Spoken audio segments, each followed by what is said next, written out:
Well, welcome, YouTube friends and family. You know what today is? That's right, it's Throwback Thursday. I have a couple really cool vintage gadgets I want to share with you, so stay tuned. I know we're getting close to New Year's Day, New Year's resolutions, so let's have one last hurrah today with our vintage gadgets and make something really delicious. I do have the option of sharing with neighbors, which helps me out a lot. So what do I have to show you? Well, the first thing, I was absolutely astounded when I did the research.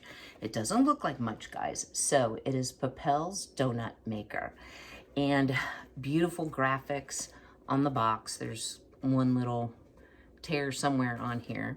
On the side, there are 4 recipes for the donut batter. Here's the side that has the boo-boo.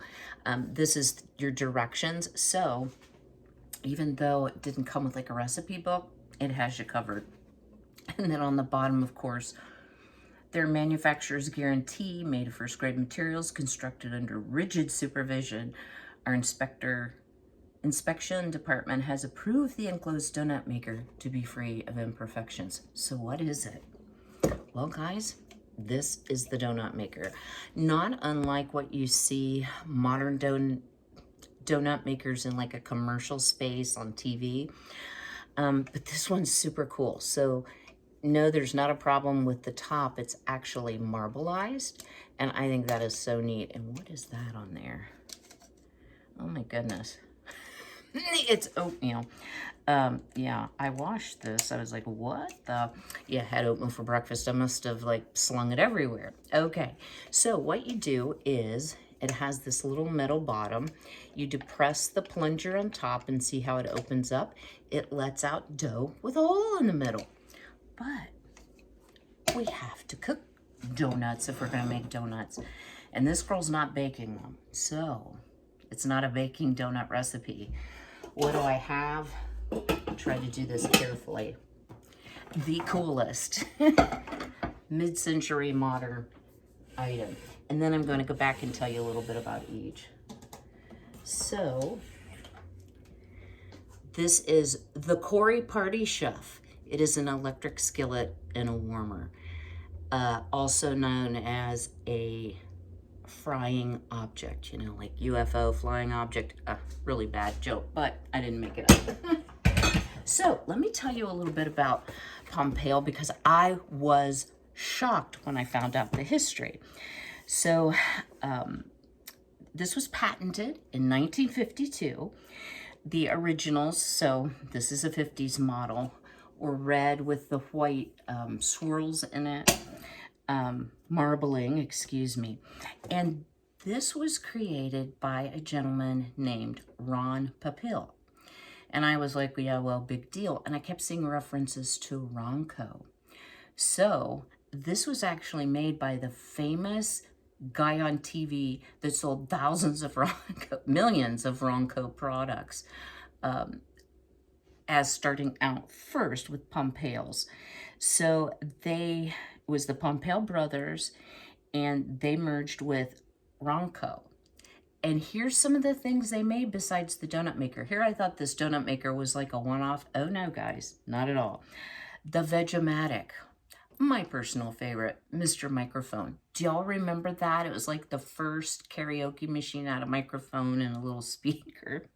Yeah, and also the Pocket Fisherman. You know, what do you do when you want to go fishing but you can't carry a rod? It's the Pocket Fisherman. So they came up with some really, really cool products.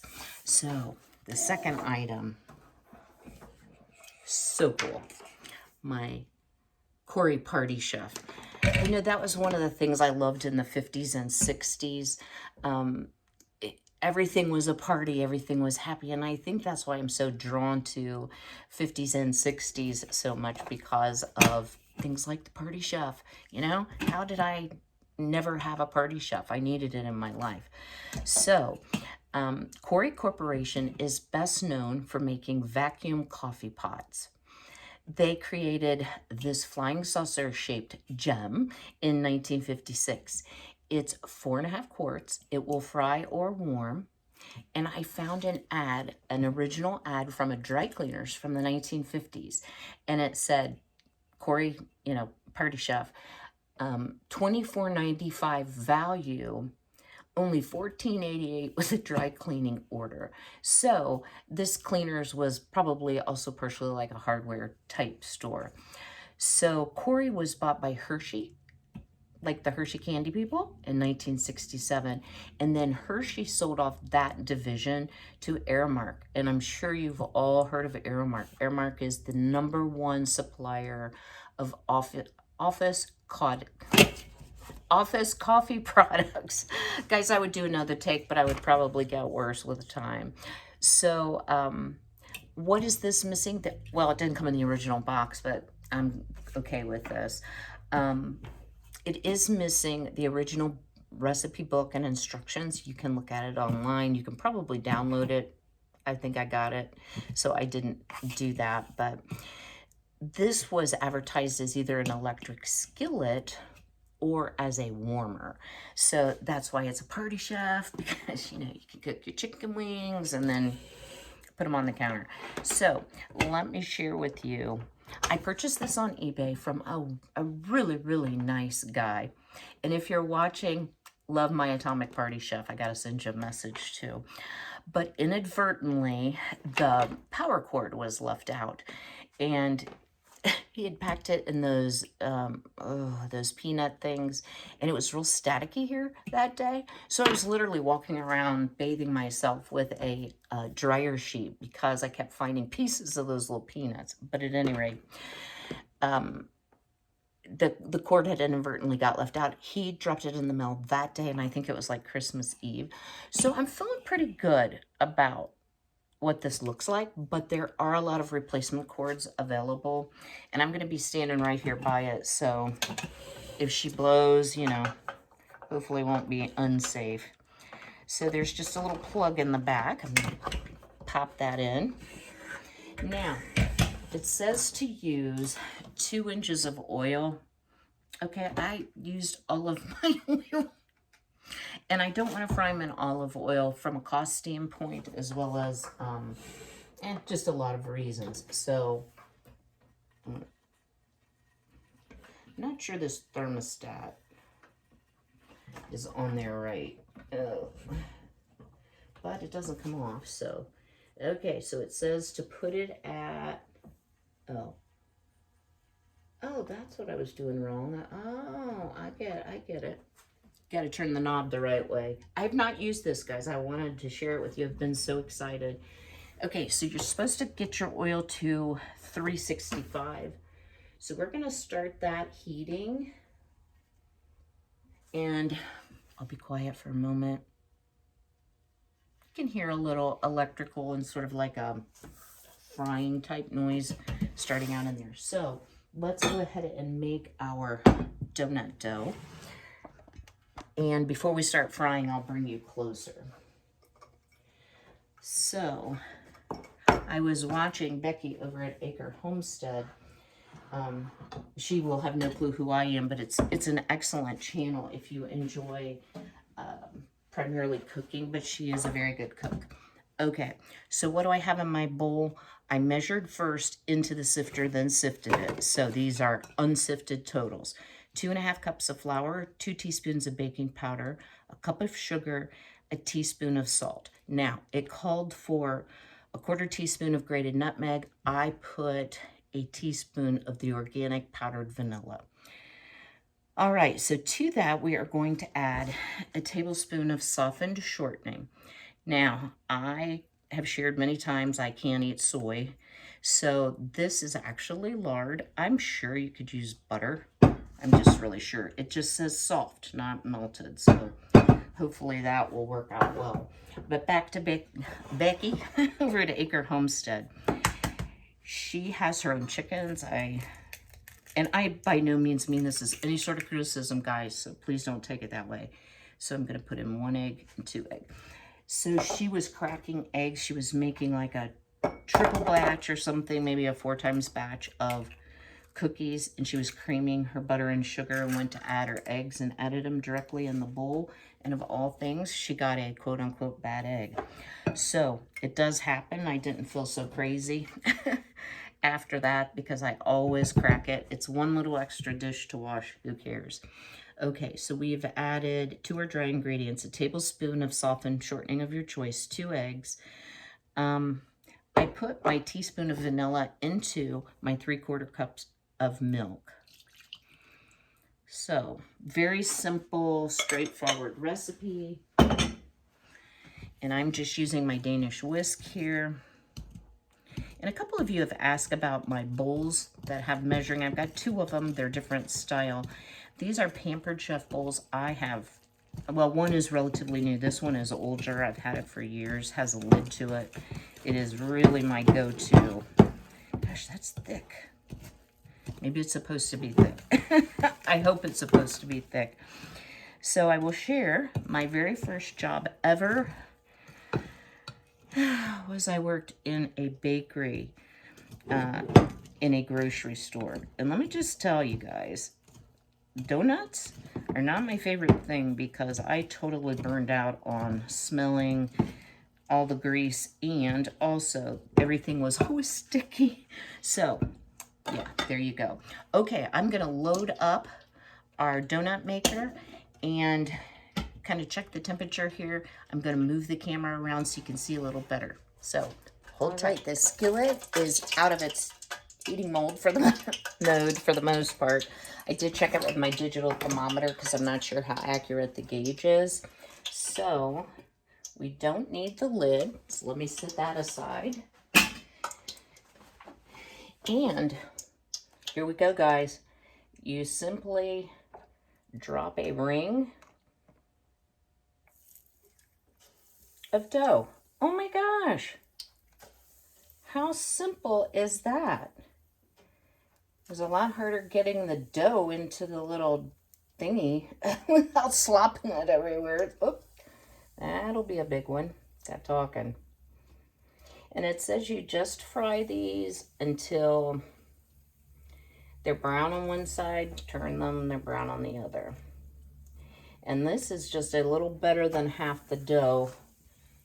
Maybe half the dough, and I did use it all. So let's see how these, oh, they need a little bit.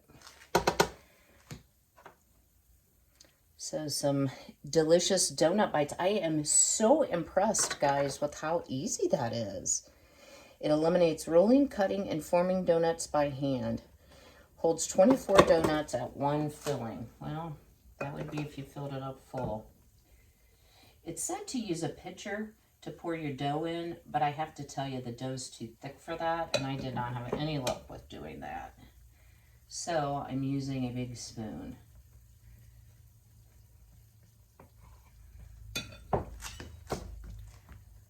Now they are floating. They may be a little slower to cook because the oil is really only about 1 inch deep. So I will bring you back when they're browned and ready to turn. All right, well, other than the fact that I got some of them a lot larger than others, these came out looking amazing. So I did really alter size from donut to donut. So, of course, the longer you hold the little lever down, the more it's going to dispense.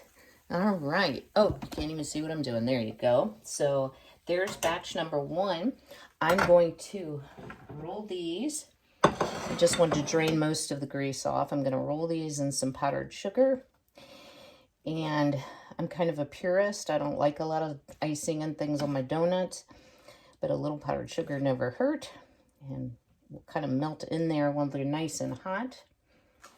And I'll get the rest of them fried up so I can tell you how many this recipe made. Sorry, guys. I don't know. I'm umming around today. And we'll do a taste test together. But I want to ask you guys, please stay clear to the end because I'm going to talk a little bit about 2022 and get your opinion on some upcoming topics. So you don't want to miss getting your voice heard because I value your opinion. So, all right, last one. So let me clear up my messy hands and I will be back with you shortly. I think our donuts turned out beautifully. I wanted to share, instead of rolling them in the powdered sugar, which was a disaster, I pulled out the tool that you should use for this. And I'll link it below to my Amazon affiliate link. It's made by OXO. It opens up like this. You just turn the handle, and then one side is a sifter side.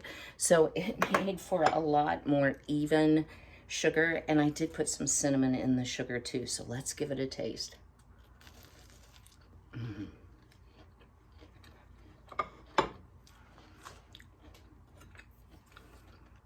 These are going to be addicting, guys.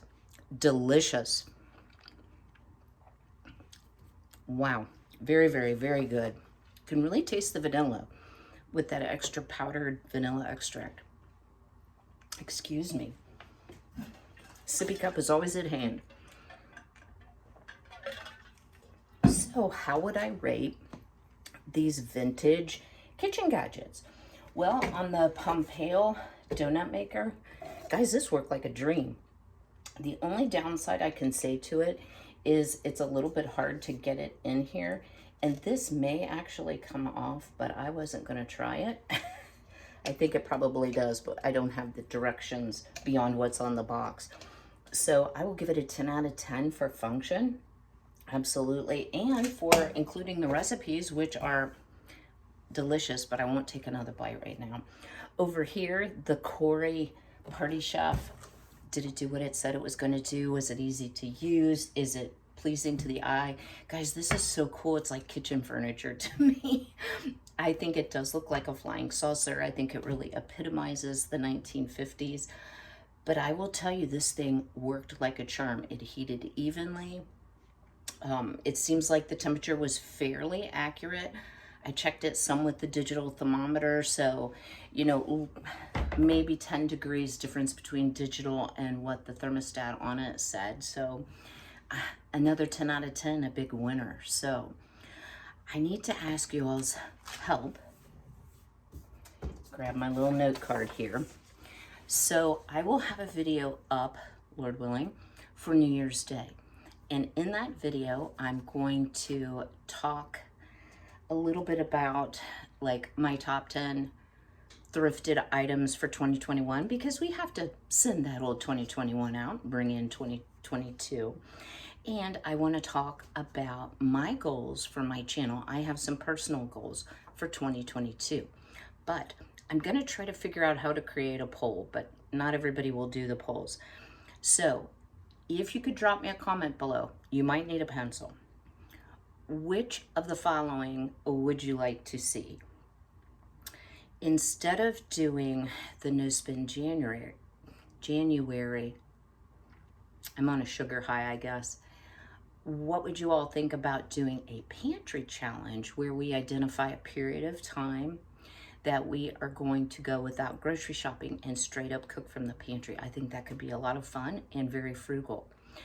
Number 2, so pantry challenge is number 1. Number 2, Throwback Thursday, which I've been doing. Y'all voted unanimously. No one said, oh, I hate Throwback Thursday, so that one's probably gonna stay. Number 3, thrift and shopping hauls. So I will be talking after January 6th when I pick up my next Azure haul, a little bit about some exciting news with my relationship with Azure. So I will be doing at least my monthly Azure hauls, but also, you know, I buy additional things. I do a lot of thrift shopping. Are you interested in hauls? Fill in the blank kind of hauls. Okay, how about cooking? I try to incorporate cooking in a lot of my videos, but what I've realized is not all of my recipes are healthy, and we're going to get to that. So would you like to see some cooking from the standpoint of the pantry challenge?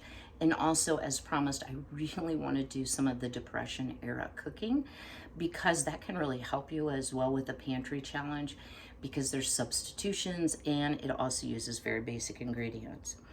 Okay, number 5, sewing and crafts. And guys, I will make the dress. It's just been a little crazy busy, and I want to devote the time to it because I'm going to have to film it over several days and in manageable bites, so it's not like a 5-hour sew-a-thon. So sewing and crafts is another category. Prepping, of course, would include canning, dehydrating, other methods of preservation of food, pickling. And I really do want to add some more emphasis on wellness. So that could even be from a cooking standpoint.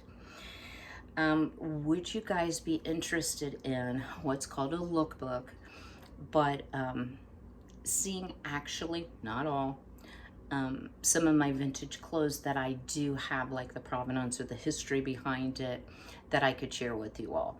If that is boring to you, guys, you need to tell me. I mean, that's interesting to me. I love watching them on other channels. And then finally, soap and product making. So we haven't made soap for a little bit, and we haven't made anything aside from soap for a little bit. And then finally, I'm gonna leave the category of other. Is there something else you would like me to cover? I don't wanna make the promise and put it out there that I'm definitely going to get chickens. I'm still deciding because I need to get some chicken housing, if you will. And right now it is so difficult to get anything done. Like if I needed to have something built, it's gonna be a problem. So anyway, we won't include chickens in this voting list. So I really would appreciate it if you drop me a comment below on what most interests you, what doesn't interest you. And I will see you all on New Year's Day, will be the next video. So be well, be happy, be blessed, make some donuts, and I will see you all on Saturday. Don't forget to comment.